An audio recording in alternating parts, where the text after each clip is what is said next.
Government creates its own crisis. Whales causing climate change, mysterious cigarettes, and more on this episode of the Reykjavik News Desk.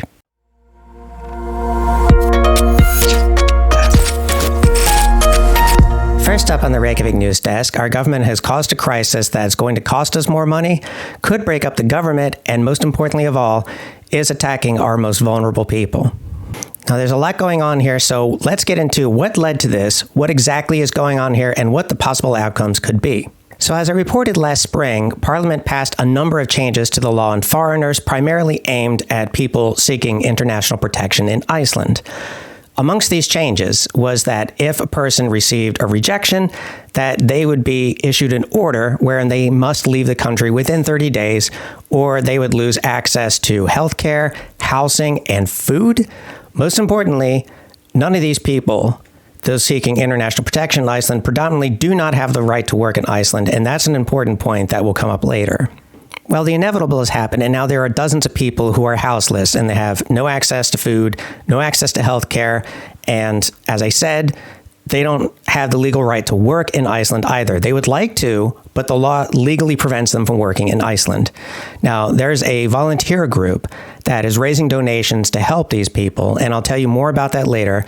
But for now, let's dig into the crisis that this government created and what the possible solutions could be. First of all, a lot of these folks are trying to find spots in homeless shelters, which are run by respective municipalities. And the Minister of Social Affairs, Guðmundur Ingi Guðbrandsson, has said that, these homeless shelters, the municipalities that oversee these homeless shelters can just send a check to the government, and the government will pay for housing and feeding these people.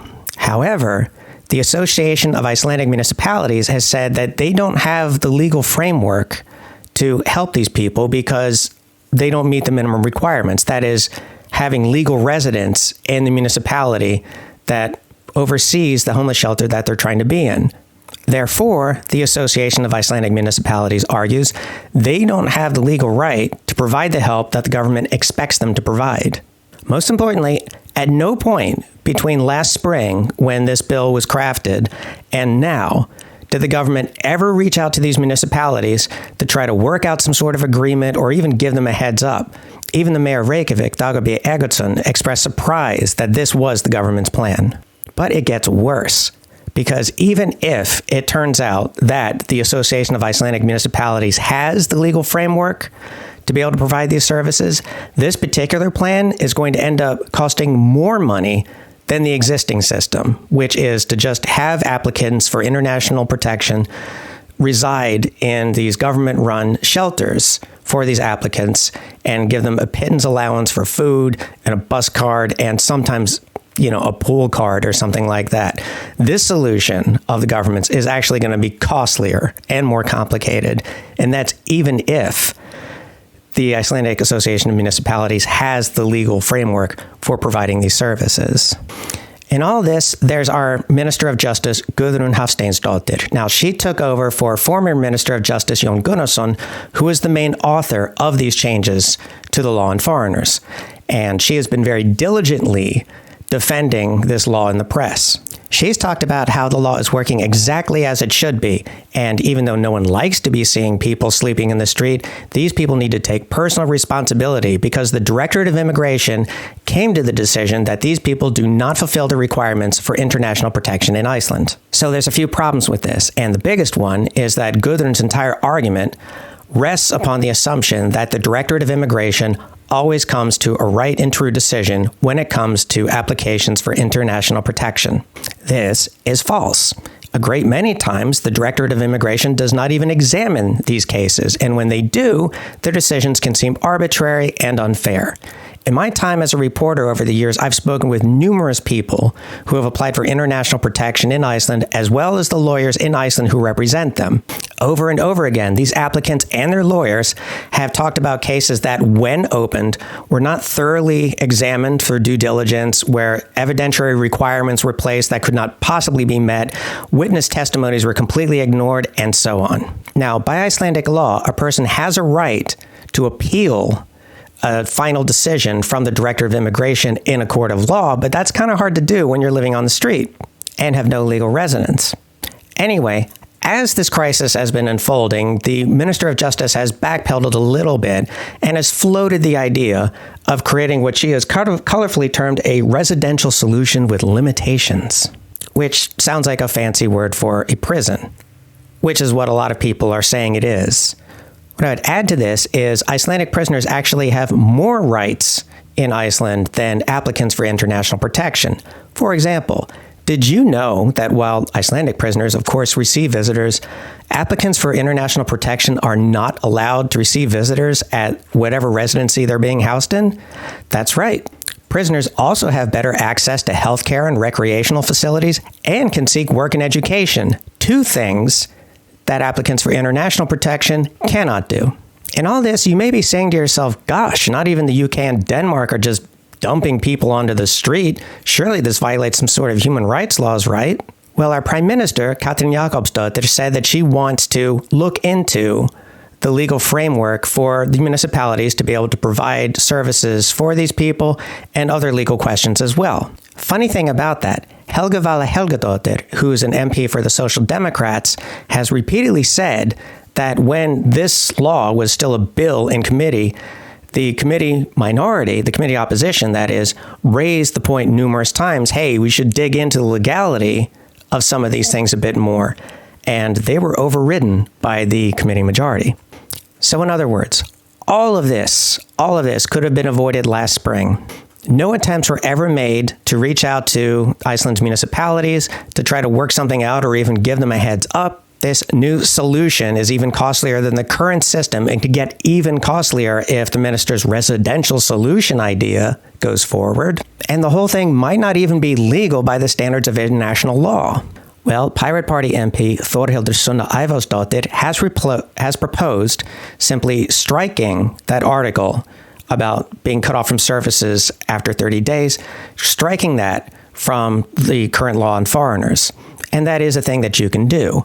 Within the legislative framework of Iceland, you don't just vote on an entire bill. You can vote on individual articles of that bill. By the same token, you can also submit legislation that changes or removes an article from another law. I am not confident that this will happen.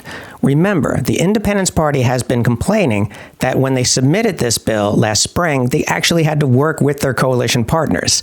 They had to have a discussion and a debate and go through changes. You know, all the things that a party in a coalition government will have to do for legislation.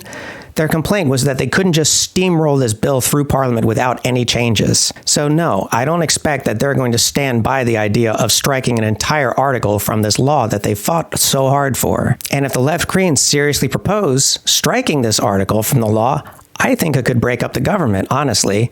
I mean, the Independence Party have already been hinting at doing that. Now, I am not a lawyer and I'm not a politician. I know this is a complicated case, but it's also one that could have been made a lot less complicated if some very, very simple things were done last spring. What I do know is this: any political solution that results in depriving people of health care, of depriving people of the right to work, of depriving people of shelter, of depriving people of food is not the right solution.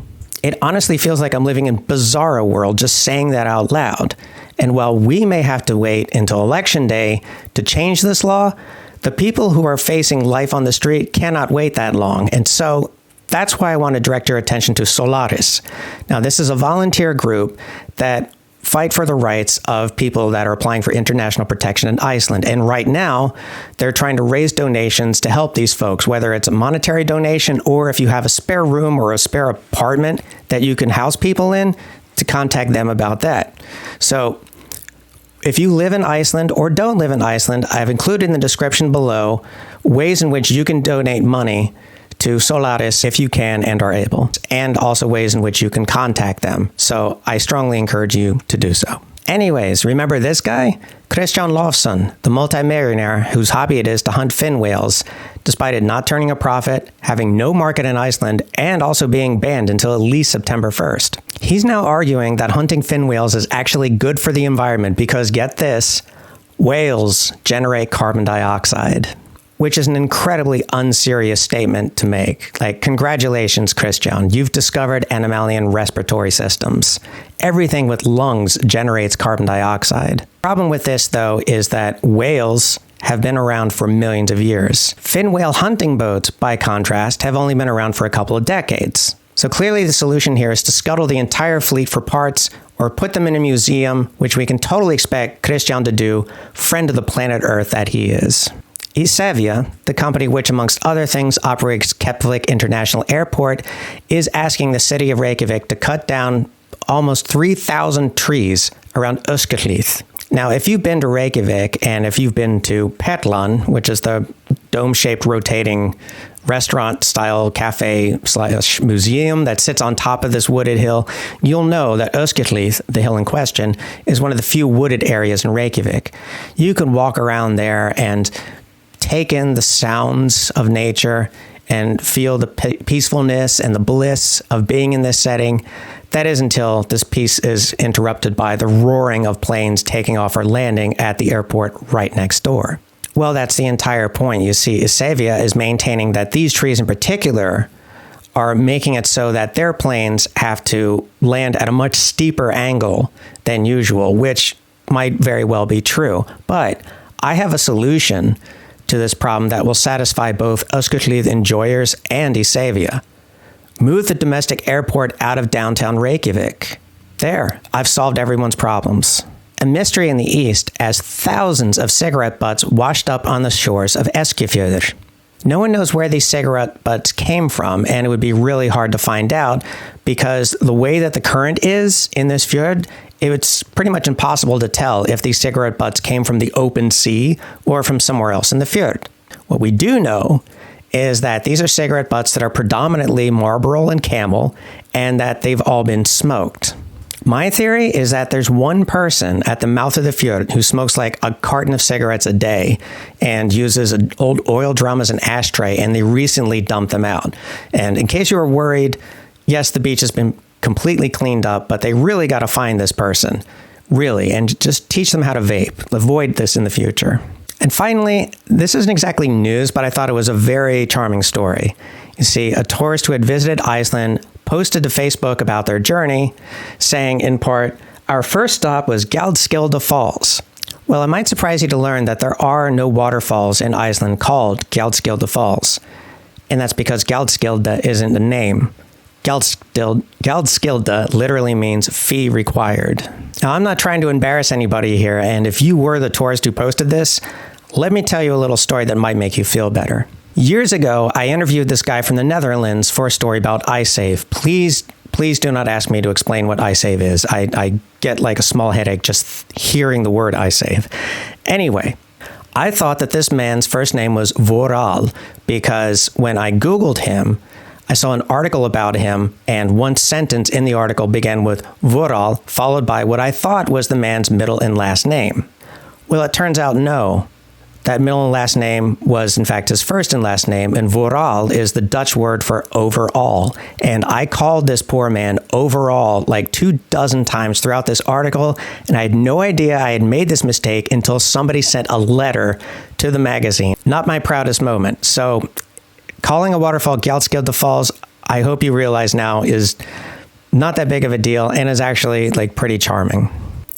And that's all I have for you today on the Reykjavik News Desk. Be sure and like and subscribe. And in case you missed it, my last single topic video, wherein I tell stories of my hitchhiking around Iceland, that dropped last Monday, so go check that out. This was a video that was decided by a viewer poll that I regularly put on my Patreon. So the next viewer poll will be coming up really soon. And my viewers always decide the most fun topics for me to cover in a single topic video. So I'm really looking forward to seeing what the results of that will be. Also, tomorrow at 1600 GMT, I'll be hosting my next Ask Me Anything session. And this is where $20 patrons and I get together on a video call, and yes, questions are asked, but generally it's just a time for us to hang out and have a laugh. It's always a lot of fun. I really hope to see you there. And the viewer poll, the Ask Me Anything session, and other goodies are available to you through my Patreon, which I've linked in the description below. Which reminds me, I want to thank Corinne Vasquez, Marianne Ward, Christopher Hunter, Marianne Moores, Kimberly McDaniel, Iceman98, Octavia Jonsdottir, and Alan Vagame for being patrons on the $20 level. Ian Kingsley and Laura Johnson for being patrons on the $15 level, and Melissa Pfeffer, Christine Trowbridge, Hafstein Hemminglo Migregianosson, Stephen Ellis, and Vivi Carvalho Schaffner for being patrons on the $10 level. You folks rock. That's all from me at News Desk. Be good to each other.